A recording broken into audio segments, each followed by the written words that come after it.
Did you know that you can make popcorn into a wonderful and nutritious snack that your family is going to love? Hi, my name is Deb from Just Do Something Homestead, and we love popcorn. In fact, I pretty much eat popcorn every single day. So join us as I show you 3 different ways to make this wonderful snack.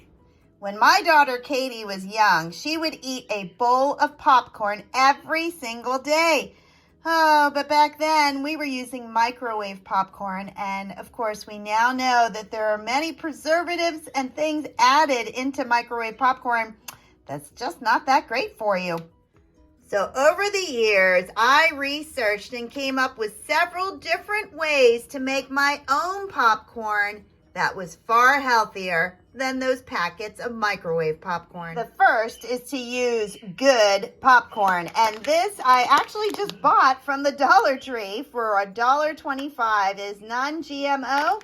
It is raised in the U.S. and it is fresh. You want fresh popcorn. So if you're not going to be able to use this, make sure you put it in an airtight jar. I vacuum seal all my popcorn in canning jars. And since we go through it so quickly, I always use a half-gallon size jar. I use Himalayan pink salt, and I like to use the fine one so that it is very small, but that is how I season it. And one secret ingredient I like to add is ground cinnamon. You can add whatever seasonings that you want. I have seen people that added sprinkling of cheese or even sweet toppings, but these are the 2 that we like to use best. If you haven't tried cinnamon on it, I really urge you to try it. It's pretty amazing. My trade secret for making amazing popcorn is I only use butter.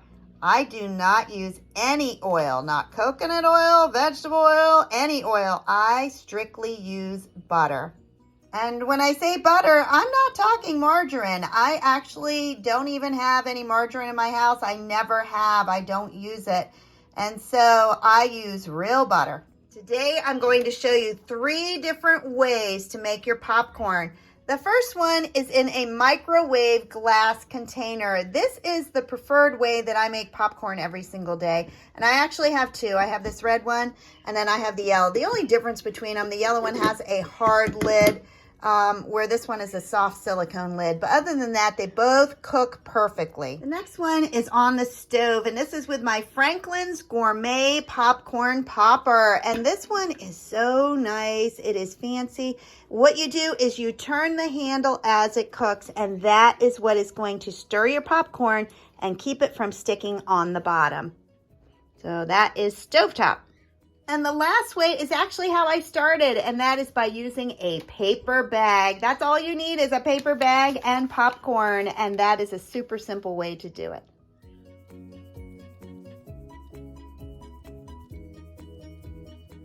I'm going to start by making popcorn on the stove, and this is my Franklin's Gourmet Popcorn Popper, and the front of it opens up.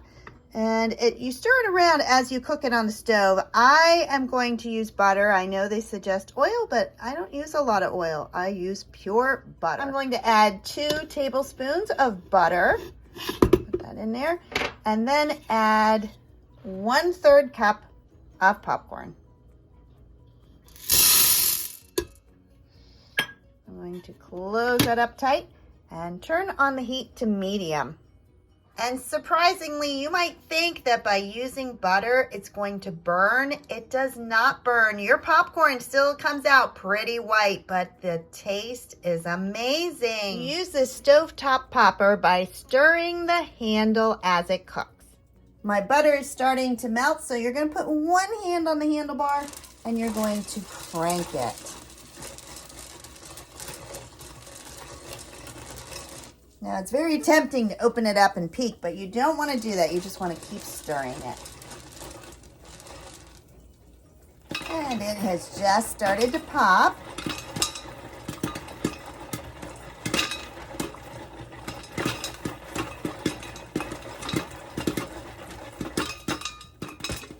All right, it has stopped popping, so I can take it off of the burner.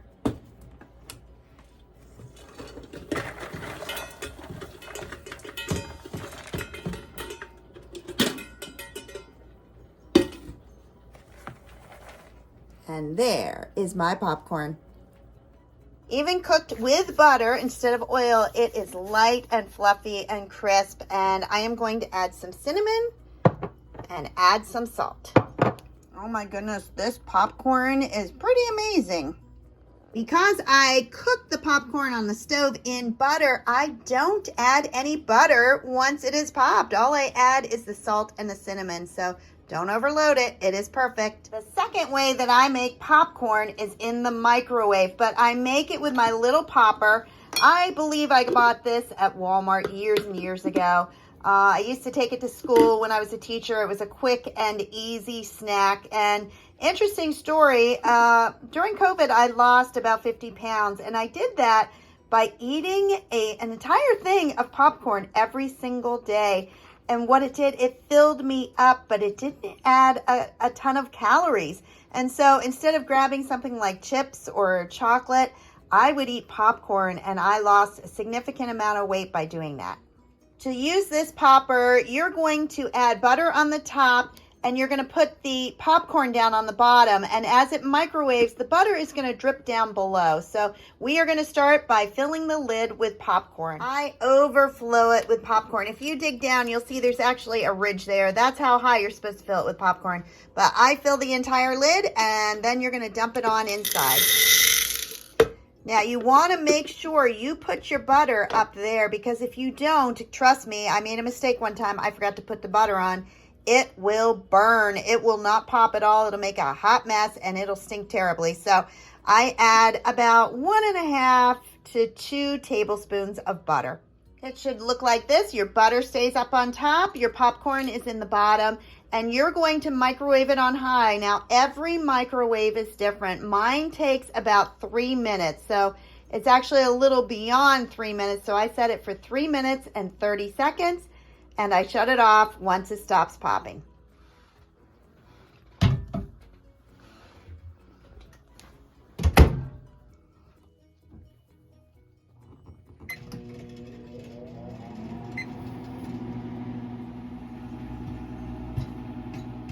If there's anything tricky about using the microwave popcorn popper, is you have to dump it very quickly, because it continues to pop and keep the heat inside. And just like the stovetop one, it was cooked in butter, so I don't need to add any butter at all. I simply stir in ground cinnamon and salt. This microwave cooker makes 1 serving. It's a very large bowl, but it's perfect for 1 person. If I was to compare the taste between the on stove or the microwave, there is no question. On the stove was far, far better. The difference is this one is completely dishwasher safe, so I don't need to clean it. This is only hand wash, so that is probably why I tend to grab this one more than my stovetop one. And now for the very easiest way to make popcorn. This is paper bag popcorn. All you need is a basic paper bag and 1/4 cup of popcorn. Now my bag is bigger than basic. I didn't have any little ones, but it'll work just as well. You do not add any butter. You don't add any oil. You simply take your popcorn and you dump it into the bag. Then fold your bag twice from the top. You don't want your popcorn coming out of the bag. Some people are like, well, you need to staple it. No, you don't want to staple it. You're sticking it in your microwave. So just fold it over. It may not stay on the second fold, but it definitely will stay on that first one. Place it in your microwave and microwave from 2.5 to 3 minutes. For this popcorn, you simply want to stand close by and listen for when it stops popping. Here's a little hint when making popcorn in your microwave. If the timer is about to run out and it's still popping, add time before it stops. When it stops, it's got to heat back up again. So just push a button to add another minute and stop it when you need to. You need to be careful with the bag because it is hot, just like a microwave popcorn bag, and dump it into your bowl carefully. The reason I stopped using this method is because it's a 2-step method. Now that my popcorn is popped, I need to melt my butter because it doesn't have butter on it. So I then add it to a small bowl, microwave it for 30 seconds, and add it on top. I add melted butter directly onto my popcorn. Now the advantage is it hasn't been cooked in it, so it has a much fresher taste to it, but you also end up with a lot more on some kernels and none on others, so you need to stir it very, very well. Stir the butter onto the popcorn before I add the salt and the cinnamon because I want to make sure there's melted butter on all the kernels and not just some of them. So there you have it, 3 different ways to make the same popcorn. It's the exact same ingredients, popcorn, cinnamon, salt, and butter. So which one is best? For me, I love the stovetop. There's something about it, kind of reminds me of being at my grandparents' house when they cooked it in a big kettle on the stove, and it is just amazing. Convenience. The microwave one was so easy, and then I can clean up by just sticking that in the microwave. But you know what? The brown paper bag is a different taste altogether because what you taste is the melted butter on the popcorn. So 3 distinct different ways to make popcorn. Well, I guess I'm going to go sit down and have 3 batches of popcorn that I've made this afternoon. If you enjoyed this video, please like, subscribe, and share. And thank you so much for joining us. Have a blessed day. Bye-bye.